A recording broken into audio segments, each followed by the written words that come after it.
Sveiki, aš esu Rokas apžvalgininkė Karolina ir šiandien su jumis gavau aptarti porą maskuoklių ir keletą makiažo pagrindų. Tad pradėkime. Ir pirmasis makiažo pagrindas, apie kurį noriu pakalbėti, yra Max Factor Lasting Performance atspalvių Natural Bronze.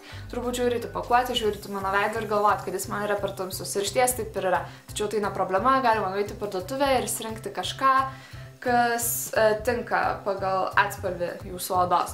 Tačiau atspalvis nebuvo vienintelė problema. Mano oda yra natūrali, linkstanti į sausumą, ypač šiuo metų sezonu, tai yra žiema. Ir šis pagrindas iš tiesų yra tirštas, smarkiai uždengiantis visą odą ir kadangi spalva man buvo per tamsi, puikiai matėsi, kad pasiskirstė mano odos tolygiai, susitelkė tose vietose, kur jinai buvo sausesnė ir atrodė iš tiesų nelabai gražiai.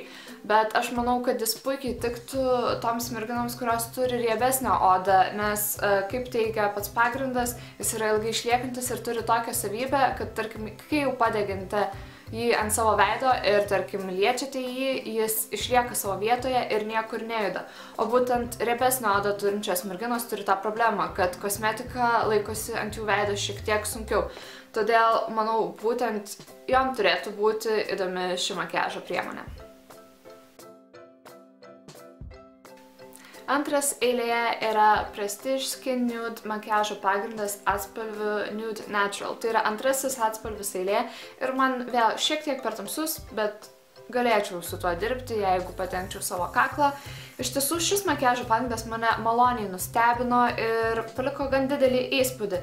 Jis yra natūralus, todėl turbūt nebus idealiausias pasirinkimas toms, kurios nori didelės maskuojančios galios, tačiau atrodo labai gražiai ant odos. Nėra visiškai matinis, turi tokio labai gražaus, subtilaus blizgesio ir tiesiog tolygiai padengia mano odą ir tikrai paliko malonų ir gražų įspūdį. Ir paskutinis makiažo pagrindas, apie kurį šiandien kalbėsime, yra Manhattan Perfect Cover Makeup atspalviu Sand. Vėl man šiek tiek per didelis, bet nėra nieko tokio, su kuo negalėčiau dirbti. Turbūt puikiai tiks man vasarą. Šis makiažo pagrindas man paliko didžiausią įspūdį. Pasidengia labai tolygiai, labai paprastai, labai švelniai, tarsi sviestas parodo. Tikrai nuostabus makiažo pagrindas. Tiks ir toms, kurios nenori labai didelio maskuojamojo efekto ir yra gan patenkintos savo odą, nes vienas sluoksnis jo šiek tiek, tarkim, uždengs kažkokius nelygumus arba paraudimus, o netgi 2 sluoksniai uždengs viską, ką norite paslėpti nuo svetimų akių. Na, dabar metas aptarti maskuoklius. Ir pirmasis yra Essence Cover Stick. Pirmas dalykas, kuris man krito į akis, tai yra, kad tai yra šviesiausias atspalvis linija, tai yra Matte Sand.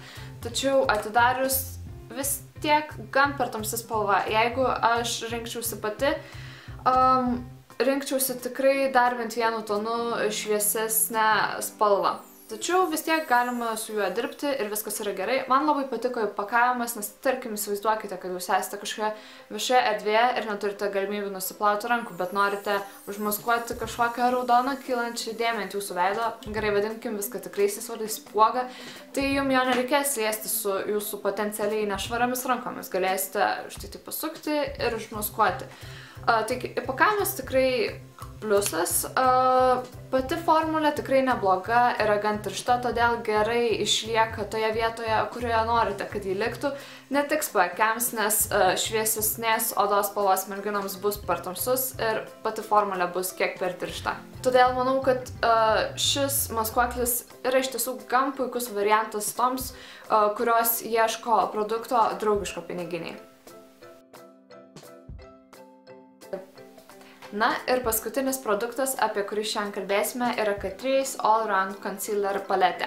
Ir iš tiesų ši maskuoklių paletė, pati jos idėja mane tikrai džiugina, nes kol kas nieko panašaus iš pigesnių kosmetikos kompanijų nesu mačiusi ir tai tikrai nuostabi idėja, nes kaip jau turėjau ką tik pavyzdį, jeigu pats šviesiausias atspalvis linija jums yra per tamsus, arba labai dažnai matau, kad maskuoklių yra tik dvi spalvos, kažkokia šviesi ir labai tamsi, o jūs esate per vidurį, ką tada daryti?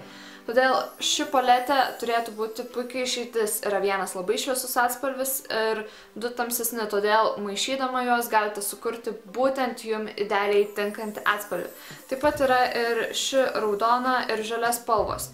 Tai žalia yra skirta paslėpti kažkokiem paraudimams, o rausva spalva tamsiem paakiam. Ir iš tiesų pati idėja yra nuostabi, tačiau, manau, kompanijai reikia daugiau padirbėti ties pačia produkto formulę, nes jinai šiek tiek primena gelį, yra labai slidi, todėl manau, kad tikrai nepatiks merginoms, kurios turi riebesnę odą, nes ant jų odos tikrai nesilaikys vietoje. Netgi ant mano gan sausos, normalios odos šitas produktas čiuožinėja po visą veidą, tikrai nesilaiko ant jokių spuogų ir paraudimų, jeigu dengiu paakius, tada susitelkia į raukšleles, taip pat greitai pranyksta. Todėl pati formulė produkto tikrai nėra tobula, idėja 10 balų. Tačiau, manau, tai yra puikia proga merginams, kurios tik tai pradeda žaisti su maskuokliais arba kosmetika, pasibandyti, kas joms labiausiai tinka ir patinka. Tad tokia buvo mano nuomonė apie visus šios produktus, tačiau galbūt jūsų patirtis buvo kitokia. Visgi žmonėm patinka skirtingi dalykai, taip pat mes visi turime skirtingus odos tipus. Tad, jeigu jūs nesutinkate su mano nuomonė, galite palikti komentarą apačioje ir pasidalinti savo patirtimi. Tikiuosi, jums patiko ir buvo įdomu ir iki kito susitikimo.